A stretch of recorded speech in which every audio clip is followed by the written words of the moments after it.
Hey everyone, KP here, your friendly neighborhood pastor. Hope everything is all right with you, and I hope you're staying strong in the Lord. Welcome to Free Doulos TV, and thank you, as always, for the support, for sharing, for the comments, the emails, and all the subscribers, man. Shout outs to you. I've already said it, but I'll keep saying it, man. I'm overwhelmed with the support that I'm getting since I started to put this information out. Of course, this all started when I shared the message that Conrad Vine preached. Powerful message. Shout outs to him once again, and shout outs to the Village Seventh-day Adventist Church for being brave in this this grand and awesome time. This is something that we've never seen before. We've never experienced it, for most of us anyways. Never experienced anything like this. 2020 is crazy. 2021 is crazy. We're in 2022 and we're still going through things, right? And of course, I have been responding to the things that Conrad Vine said, and then I moved on now to where I'm dealing with the church's response to Conrad Vine.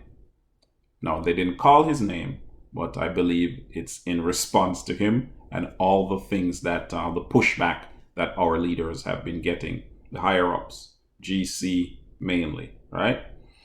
Let me also be quick to say that, every now and then I forget it. So this should cover all the ones that I've forgotten, all right? The views expressed in on these posts or in these videos, they're mine and mine only. I'm not speaking on behalf of a church. I'm not speaking on behalf of a conference. I'm not speaking on behalf of a union or division or GC. I get the material and I comment on the material. That's what I'm doing. If I get a sermon, I'm commenting on it. It's my opinion, my perspective, my own views.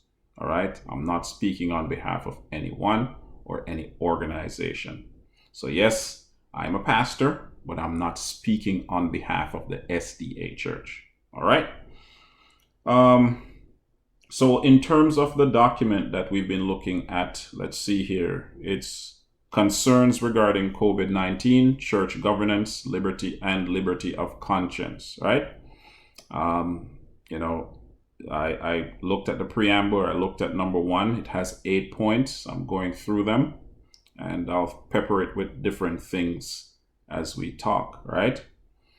I'll also say to my church, to our leaders, you need to do right by your members. Stand up for your members, for those who have been affected. And I've been told, I have been telling you that I have messages. I get messages from people, and I know folks who have been fired, and they have pointed to the Adventist document that was put out. 2015 one, the statement, and the document on October of 2021.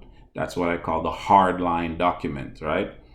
Even though 2015, and Vine pointed this out, Conrad Vine pointed this out, it's problematic, but the hardline document came in October. And that's the one that it seems like employers have been using, right, to come at members. But anyways, in terms of today, it is number 2. Number 2 says this: will the Seventh-day Adventist Church support the rights of conscience for those who choose not to take the COVID-19 vanilla? Right? That's the question. Let's read and see what is said here. Let's go back where this thing is. So it happens when you mess with technology too much. Your finger will touch things and then you'll lose it. All right. So it says here, we recognize that some of our members have serious concerns regarding the COVID-19 vanilla and are willing to lose their job. So of course, you remember vanilla means the shot, the jab, right? If necessary, shout outs to the Adventists for that. Yes, rather than take the vanilla. Although the Seventh-day Adventist Church sees this as a public health issue, we will provide support for those of our members who see this differently. That's nice. That's good to know. We respect their conscientious convictions and can support them in the following ways: by praying with them that God will work out a solution to the challenge they face, assisting them in writing a personal letter to their employer.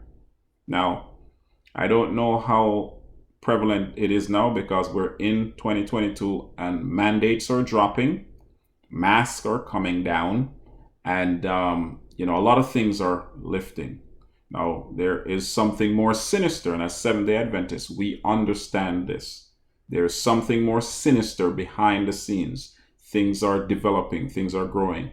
Things have been put in place under the guise of these shots and health and safety and protecting people and all that sort of stuff, right?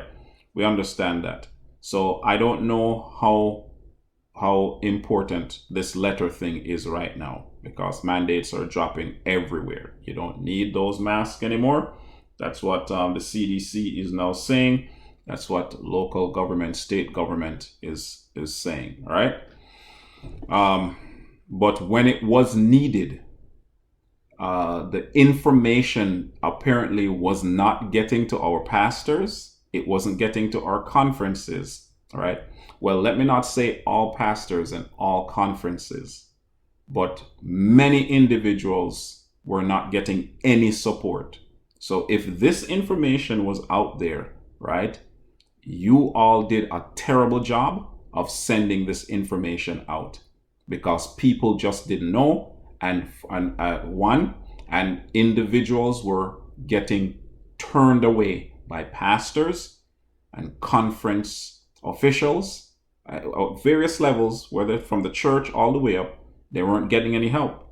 So if there was help, the information wasn't coming out properly, right? You did a very bad job of sending this information out.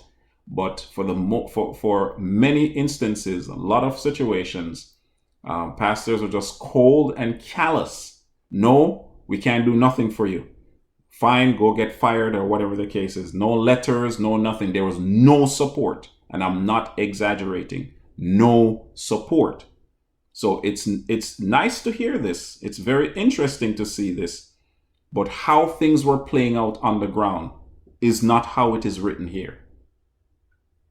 Facts. That's all facts.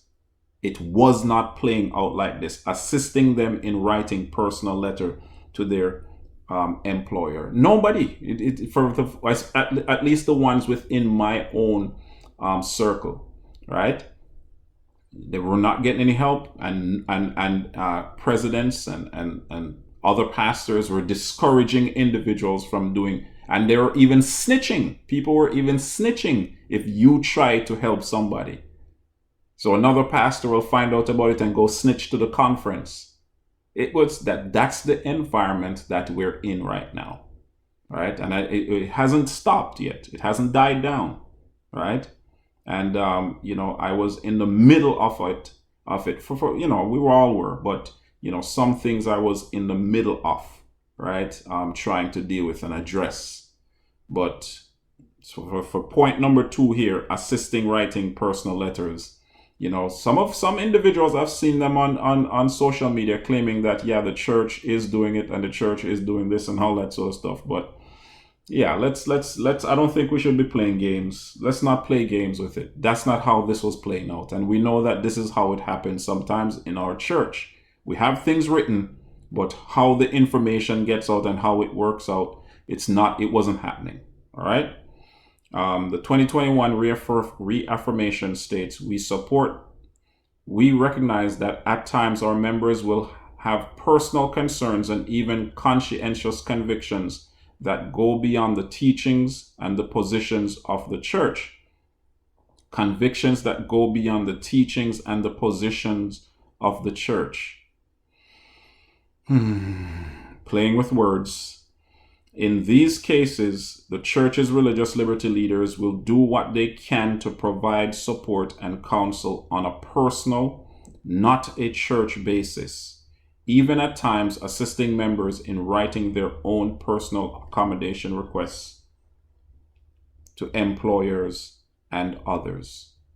Stand up for your members. Stand up for your members.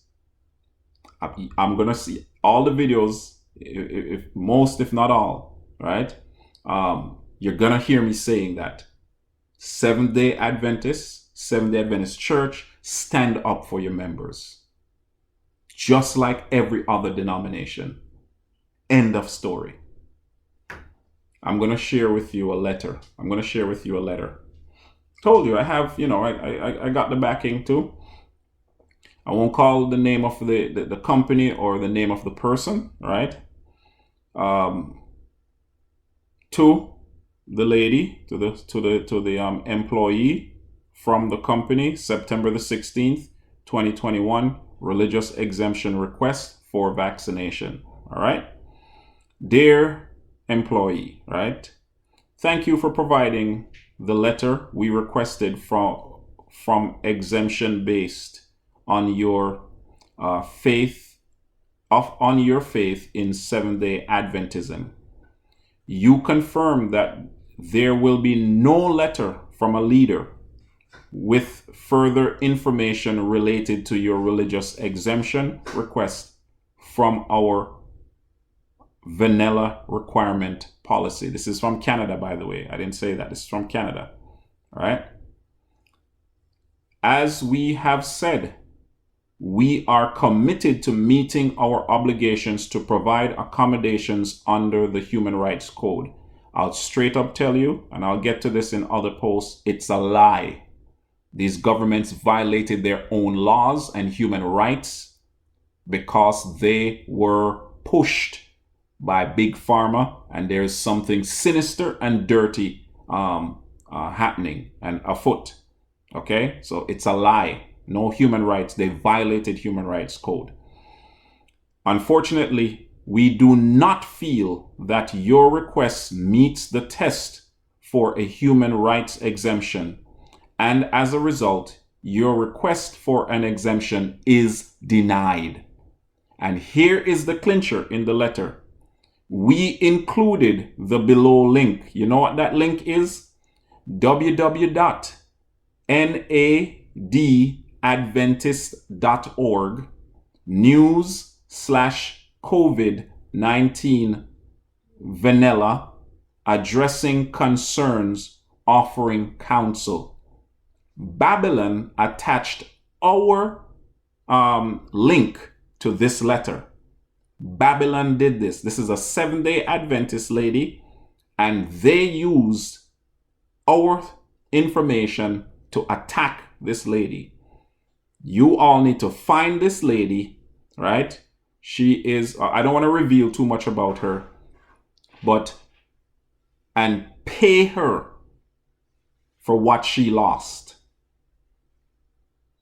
You need to pay her. Let me read. Since you have not been able to declare your your vanilla status by our due date of September 10th, 2021, you will be required to complete our vanilla education session. Please see details below. I can't reveal who the person is, but the person, a woman, employee, worked with a government agency, right? And they use the NAD link, right? nadadventist.org in order to attack a Seventh-day Adventist. She needs to be paid. She needs to be compensated by our church immediately. This is something that God wants you to do.